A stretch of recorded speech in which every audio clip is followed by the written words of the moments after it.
The story begins when the female protagonist, Bonnie Moore, is stepping out of the swimming pool, trying to fix her mood. Just as she starts to feel slightly better, the source of all her problems, Dale Heiress, shows up and tries to get close to her again. Dale Heiress, a ridiculously handsome and charming CEO of a huge company, also happens to be Bonnie's boss. Bonnie works as his assistant, and the two share a rather weird relationship. While trying to push Dale away, Bonnie brings up the Owen Group, a rival company trying to compete with Dale's firm, despite having joined the industry only recently. Dale, however, ignores her words and continues moving closer to her. Frustrated, Bonnie declares that she's quitting the company and wants to break up with him too. Dale is shocked but masks his emotions, pretending as if he doesn't care. Bonnie then takes out a ring from Dale's pocket, confronts him, and asks if it's for another woman. She accuses him of being with her only out of convenience. Dale coldly hands Bonnie a black card and says that a smart woman knows what she should do. He reminds her that he had always made it clear that he could give her everything except his time and love, to which Bonnie had agreed. Without another word, Dale walks away, leaving Bonnie heartbroken.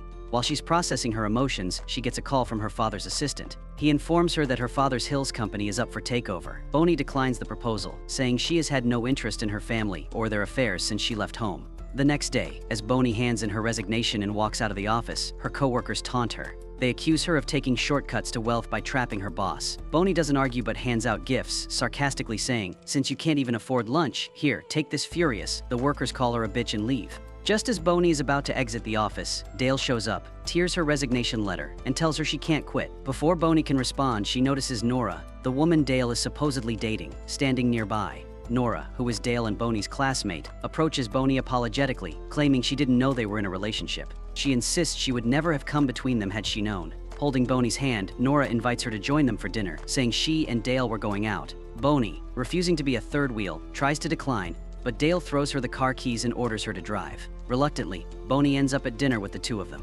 During dinner, Nora acts overly friendly, laughing and chatting with Bonnie as if nothing had happened. Dale, meanwhile, serves Nora food, which annoys Bonnie. Feeling suffocated, Bonnie chokes on her food and excuses herself to step outside. Dale follows her and tries to hand her a tissue, but Bonnie pushes him away, demanding a breakup once again. Dale, in a cold tone, declares that the decision to break up isn't hers to make. Furious, Bonnie slaps him and says, "What exactly do you want? You're with me but cheating on me with Nora. You're a psychopath and an emotionally manipulative person. I don't want to be with you anymore." With that, Bonnie storms off. As she walks away, a man named Brooke approaches her and starts harassing her, insisting she go with him. Bonnie reluctantly calls out to Dale for help, but he completely ignores her. It turns out Brooke was about to close a business deal with Dale. Brooke even suggests to Dale that he would seal the deal if Dale lets him have Bonnie for one night. Bonnie looks at Dale, hoping he'll intervene, but Dale coldly says, "Since you're resigning anyway, why not make this your last task for me? Sign this deal, and then you can leave." To Bonnie's horror, Dale gives Brooke permission to take her. Brooke drags Bonnie away despite her resistance. Just then, Nora arrives and demands Dale help Bonnie. Dale dismissively tells Nora, "If you want to save her, go ahead. I'm leaving." After he walks off, Nora smiles slyly to herself and mutters, "Bonnie, did you really think I'd leave you alone? As long as Dale cares about you, I'll make your life miserable." Brooke takes Bonnie to a room and tries to assault her, even slapping her. At that moment, Nora walks in. Bonnie initially thinks Nora has come to rescue her. But instead, Nora hands Brooke a black card, lying that Dale gave it to ensure Brooke could enjoy uninterrupted fun with Bonnie at a resort. She then orders everyone to leave, staying behind to talk to Bonnie alone. Nora confronts Bonnie, saying, "For the past 5 years, your only job was to be Dale's fake secret lover, and you couldn't even do that right." Nora reveals that she and Dale are engaged. 5 years ago, Nora had run off with a large sum of Dale's money, and somehow, Bonnie got caught up in the mess. Dale wrongly believed Bonnie was responsible and forced her to become his secretary and fake lover. When Bonnie tries to respond, Nora slaps her and warns her to stay in her place before leaving the room. Brooke instructs his men to knock Bonnie unconscious and take her to a resort in his car. However, in a bid to save herself, Bonnie jumps out of the moving car, leaving Brooke no choice but to flee the scene. Bonnie is left in shock, unable to believe that Dale could treat her so cruelly. Alone in the rain, she sustains an injury to her head. Just then, Sam Owen, the CEO of Owen Group, arrives and rescues her. Though he initially hesitates, worried that helping her might jeopardize the Lotus deal, he still offers her his coat and takes her with him. Meanwhile, Dale arrives home and asks for Bonnie, expecting her to be brought back by his men as he instructed. Unbeknownst to him, Nora had scared those men away. When Dale pulls back the comforter expecting Bonnie, he finds Nora instead. She lies to him, claiming Brooke took Bonnie away and that she tried to save her but failed, getting injured in the process. Dale panics and orders his men to find Bonnie immediately. At the hospital, Bonnie reflects on the injustice she has faced for the past 5 years, serving a punishment for something she didn't even do. Determined to end it, she calls her father's assistant, Ross, for help. Boney's cousin Peter had taken over her father's business by force, but now Boney tells Ross she's ready to return and show Dale what she's capable of. Back at the Heiress group meeting, Dale is waiting for Boney, who hasn't shown up to work. Since she's his assistant, all the critical files are with her. Suddenly, Boney arrives, and just as Dale is about to ask if she's okay, she coldly hands him a credit card, stating that it contains all the money and gifts he has given her over the past 5 years, with interest. She announces that she no longer works for him but for the Owen Group. At that moment, Sam enters, introduces Boney as his secretary, and places a hand on her shoulder. Dale is livid and grabs Boney's hand, demanding that she come with him. Sam calmly intervenes, shakes off Dale's hand, and warns him, "Mind your actions, Mr. Dale. She's my secretary now, and if you harass her, I'll call the police." Broke, tired of the drama, insists they focus on sealing the deal. However, Ross, representing the Hill Group, arrives and exposes Broke for bribery, getting him arrested. It turns out that Broke was acting under the orders of Hill Group, which Peter had taken over. Ross announces that the Lotus deal will remain on hold until a new Hill Group representative is appointed. Sam, impressed by how Boney orchestrated this, invites her to dinner. As Boney prepares to leave with Sam, Dale stops her, pleading, "You can't just leave me like this. Give me 2 minutes, and I'll explain everything." Boney, however, retorts, "I'm not going to use my body for you anymore, nor do I owe you anything." She then walks away with Sam, leaving Dale fuming. He orders his manager, Kevin, to find out how and when Sam and Boney started interacting. At dinner, Boney thanks Sam for saving her, recalling that they first met 3 years ago at a summit. Sam admits he's never forgotten her and had always wanted to meet her again. Meanwhile, back at home, Dale is seething with anger. Nora shows up, pretending to be concerned about the stalled Lotus deal. Dale snaps, asking, "Who gave you this address, and how did you get here? I can't stand cunning women." He shoves her aside but notices her bleeding shoulder and stops. When he asks what happened, Nora lies, saying she got injured while trying to save Boney. Calming down, Dale apologizes, saying he's just stressed because of everything that happened 5 years ago. Nora offers to help, suggesting he stop worrying about the Lotus deal. Later, she meets Peter Hill and proposes a deal. If the Hill Group gives the Lotus project to the Heiress Group, she'll keep tabs on Boney and report everything to Peter. Obviously, Peter agrees to her plan. The next day at the office, Kevin brings some information about Sam Owen, but it's limited. He explains that Sam has hidden his identity well and needs more time to investigate. Dale gives him 3 days to Kevin to find out about Sam. He then overhears people bad-mouthing Boney. When he learns Boney is there to collect her belongings, he rushes out, yelling at Kevin, "Why didn't you tell me this earlier?" Confused, Kevin mutters, "But sir, you specifically ordered me not to mention her." Dale immediately goes to Boney, locks the office door, and asks her to stay. But Boney picks up her belongings and says she's only there to grab her things. As she starts to leave, Dale pins her against the wall and demands, "Tell me, since when have you been spending nights with Sam?" Boney, fuming with anger, retorts, "Why do you think everyone thinks as filthily as you do? I work with Sam because he's a decent man, not because he's using my body like you always have." As Boney is about to leave, Nora blocks her way again. She snaps, "Why can't you just stop chasing Dale this time?" Boney doesn't hold back and replies, "Dale is worthless to me, and you're just disgusting," before storming off. Just then, a masked man tries to kidnap Boney. She manages to escape but sustains minor injuries. Dale is about to catch the thug, but he escapes. Despite Boney's protests, Dale takes her to the hospital and asks if she has any idea who might have attacked her. Boney coldly replies, "I don't want anything to do with your fake concern. Just leave." Dale is about to say something when Sam arrives, insisting he'll take care of Boney. Reluctantly, she agrees, and Sam helps her into a wheelchair. Dale turns red with rage but can do nothing as Boney leaves with Sam. After she's gone, Dale receives a call from Kevin, who informs him that Chester Hill is hosting a party next week where the Lotus deal will be discussed. Kevin also mentions that Sam and Boney will be attending. Dale smirks and says, "Even better. Let's see what those two can do." At the party, Dale arrives with Nora, who's clearly trying to flirt with him, but his eyes are fixed solely on Boney. She's arrived with Sam, but Dale notices her heading into a room holding the hand of an older man. The man turns out to be Boney's father, but Boney despises him because he cheated on her mother. Mr. Bill says he's happy she's back to take over the family business, to which Boney replies sharply, "Taking care of business doesn't mean I'll forgive you," and walks away. As she steps outside, Dale forcefully pushes her against the wall and sneers, "You really can't go a day without a man, can you?" Boney, utterly disgusted, tries to leave, but Dale forcefully kisses her. In response, Boney bites his lip hard enough to draw blood and slaps him before walking away.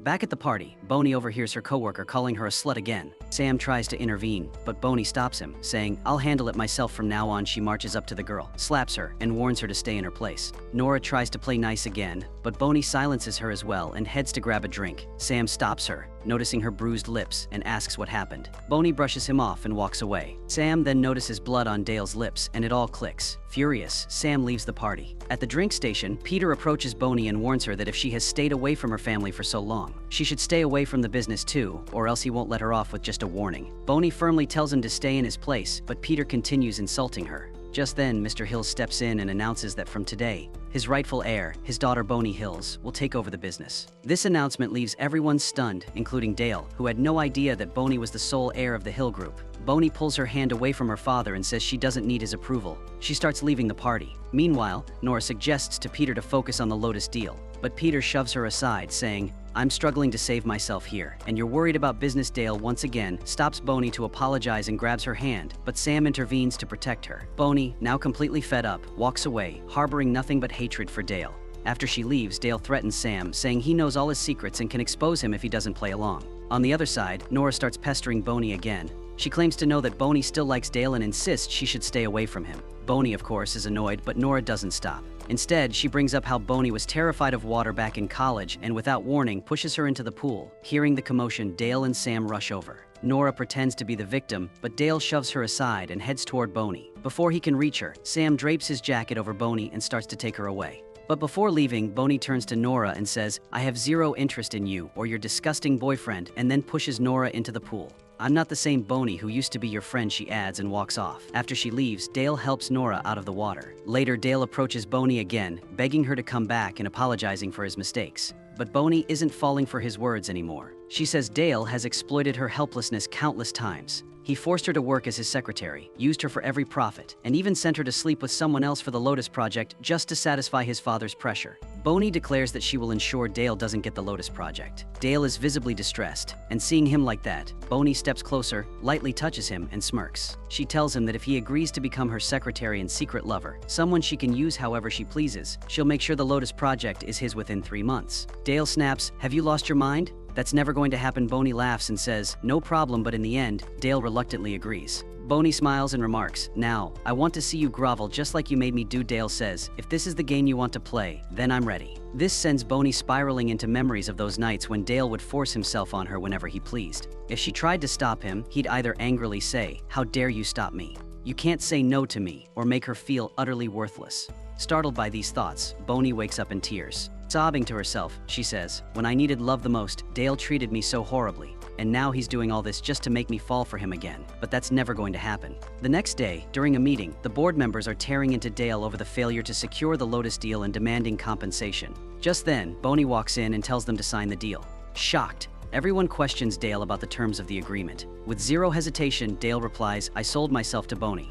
Boney, furious, drags him out of the room and snaps, "Don't you even know what being a secret lover means?" She starts teasing him, but Dale pulls her close, making her panic. She quickly pushes him away and reminds him, "Don't forget what you signed up for that night." Boney goes to the exclusive club where she and Dale used to spend nights together. She tells the manager that she's there with 2 men and wants to be served accordingly. Predictably, the manager calls Dale, who rushes over in a frenzy. When he sees Boney sitting with the 2 men, he orders them to leave. Once they're gone, he confronts Boney angrily, asking, "How could you do this to me?" Boney, laughing, replies, "You're not my only lover. If you can't satisfy me, you'll be replaced." Enraged, Dale pushes Boney onto the sofa and says, "How will you know unless you try me first?" Just then, Boney receives a call and tells Sam she's leaving the place. Watching this, Dale loses his temper and throws her phone into the water. Boney smirks and says, "Good, it was trash anyway. 5 years was enough for it." With that, she walks away, leaving Dale fuming. Meanwhile, Nora meets Peter again and discusses a project, offering to help him get Boney out of the way. Peter, irritated, snaps at Nora, saying, "You're useless to me, but you can still make me happy."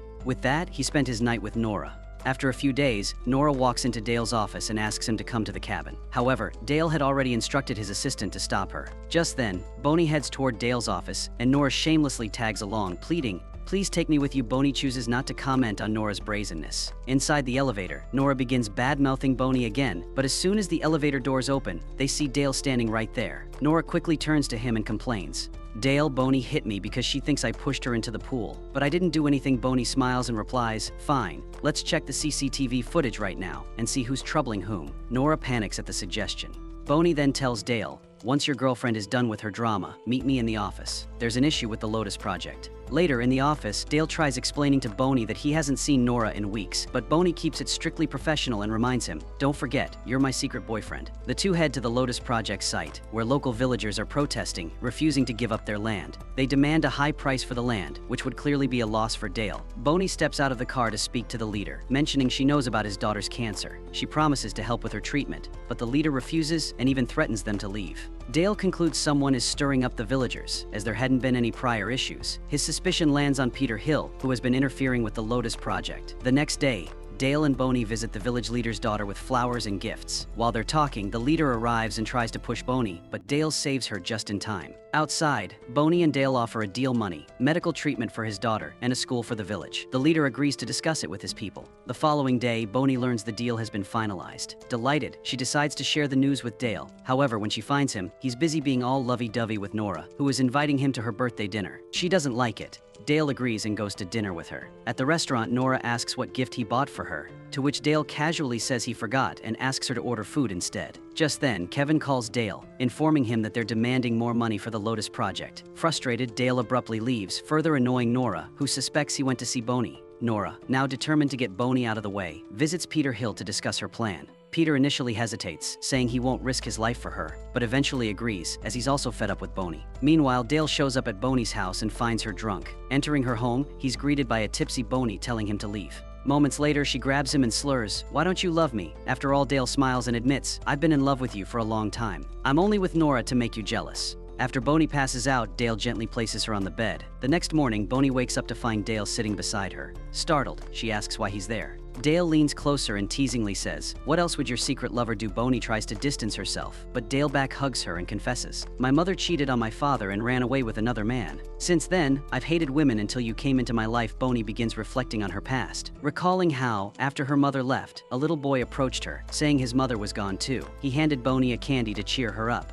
Back in the present, Boney turns to Dale and says, "Do you know why I've been chasing you for so many years?" Before she can finish, her phone rings. Picking up, she hears from a worker that the village leader's daughter has been kidnapped. Boney insists on searching for the kidnapped girl, but Dale tries to stop her. Ignoring him, Boney sets out, only to be kidnapped herself by a group of men. Dale repeatedly tries calling her, but this time, Sam answers the call. Furious, Sam storms into Dale's office holding Boney's phone and demands, "Where's Boney? I found this in the parking lot. Don't you dare lie to me." The two set out to look for her, and Kevin soon informs them that someone has called them to an old building where Boney is supposedly held. Dale tells Sam and the others to stay on standby as backup while he goes in alone. At the location, Dale encounters the kidnappers and tries to negotiate with money, but they laugh, saying they don't want money. Dale sees Boney tied up, trying to stay calm, but then he notices Nora, also tied up, and is confused about what she's doing there. One of the masked men cruelly sets a fire and demands Dale choose between saving Boney or Nora. Nora starts screaming, "I'm the one who saved you from the burning lab. You owe me. Choose me." Meanwhile, Dale discreetly signals Sam to save Boney and pretends to negotiate, asking the masked man to release Nora instead of Boney. As Nora is freed, she smugly turns to Boney and says, "See, Dale loves only me, and you.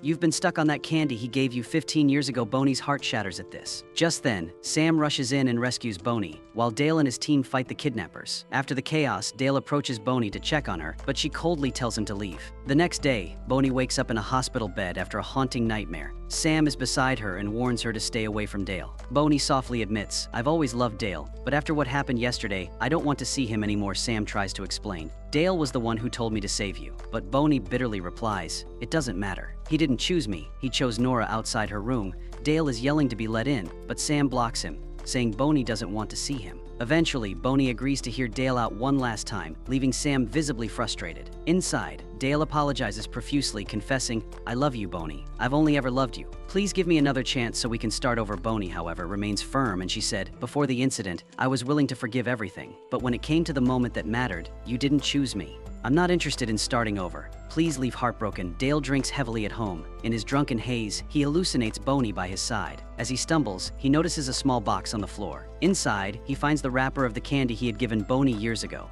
Memories flood back, and Dale realizes the depth of their shared history. Determined, he runs out into the rain and stands outside Boney's house, shouting for her. The security guards tell him to leave, but Dale declares, "I won't go until I see Boney." When Boney finally confronts him, Dale pleads, "I understand everything now. I won't ever let you go again." But Boney coldly picks up the candy wrapper and throws it away, saying, "This doesn't mean anything to me anymore. Whether you live or die out in this rain, it doesn't matter to me." She walks away, leaving Dale drenched and defeated. Yet, as Dale picks up the discarded wrapper, he starts to smile. "I found my childhood love," he murmurs to himself. Laughing through his tears, he vows, "No matter what it takes, I'll win Boney back and earn her forgiveness." After getting drenched in the rain, Dale collapses outside his room. Nora finds him, brings him inside, and offers him water. However, instead of thanking her, Dale starts calling out Boney's name. This infuriates Nora, and she begins plotting if she has a baby with Dale. No one can stop her from becoming Mrs. Heiress. Motivated by this thought, she climbs into bed with Dale. The next morning, when Dale wakes up, Nora accuses him of doing something inappropriate. But Dale, unfazed, tells her, "Take your tricks somewhere else. I know nothing happened between us last night." He then adds that since he has now cleared all his debts, he no longer has any reason to keep her around. Annoyed, Nora blurts out, "Fine. Since this is over, let me tell you something. Back in college, when you were stuck in that fire, it wasn't me who saved you, it was Boney.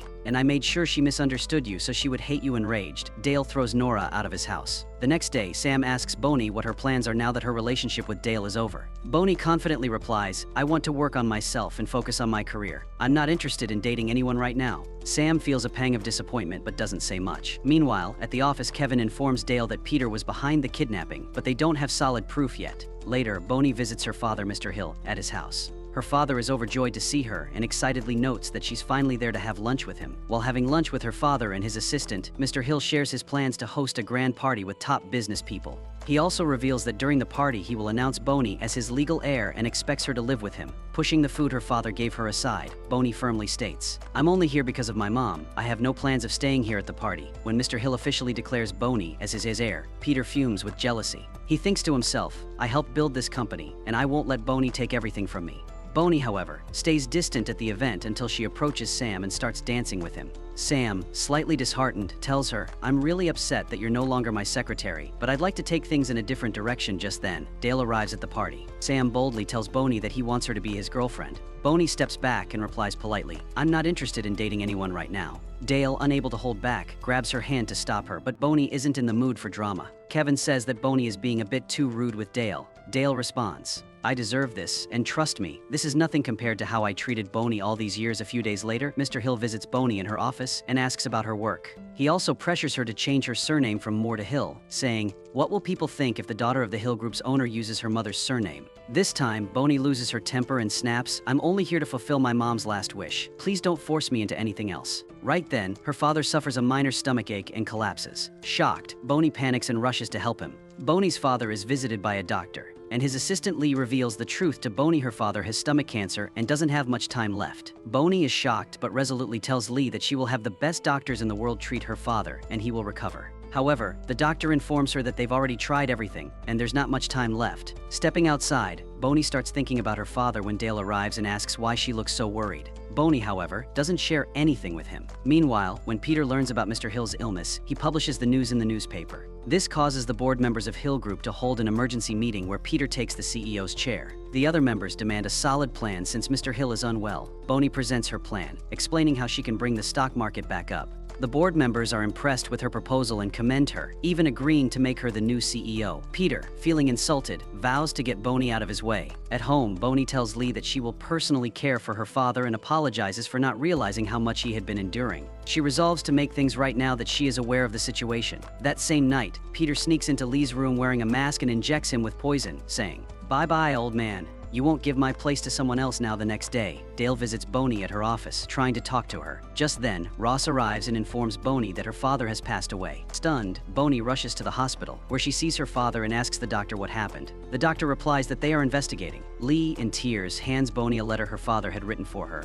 Boney asks everyone to leave the room, and upon reading the letter, bursts into tears. In it, her father had apologized for not telling her about his illness earlier. Dale consoles Boney, telling her she should let her father rest in peace. Overwhelmed by grief, Boney faints. When she regains consciousness, Dale tries to comfort her, but Boney tells everyone she wants to be left alone. Outside, Dale instructs Ross to investigate and find out how Mr. Hill's death happened so suddenly. The next day, Peter holds a press conference, announcing that he is now the CEO of Hill Group, shocking everyone. However, Boney arrives and confronts Peter, asking who gave him the authority to claim her company. Peter retorts that since her surname isn't Hill, she can't be the owner. Boney counters that the company was built by her mother, who had the largest share, making Boney the rightful heir. Despite this, Peter convinces the board members not to support Boney as CEO. To humiliate her further, Peter proposes that if Boney can make a $40 million profit in 3 months, she will be accepted as the boss. Though the amount is enormous, Boney accepts the challenge and begins her mission. Dale and Sam both offer to help Boney, but she firmly tells them that she wants to prove herself on her own. However, her workers refuse to cooperate, and on Peter's orders they even create financial deficits. That same day, Dale visits Boney again and gives her a sweet apple. He suggests a business deal. The apples were grown in a village by a leader who is now willing to help Boney on Dale's request. Boney, however, tells him that this is her internal matter and he should stay out of it. Dale replies that he knows she hasn't forgiven him yet, but he will keep trying until she does. Ross tells Dale that Boney is very busy, which is why she seems rude. But Dale isn't fazed and vows not to give up on her. One night, Dale visits Boney, who was looking very tired, and tells her to go home, but Boney didn't listen to her. Then he hands her a card worth $100 million,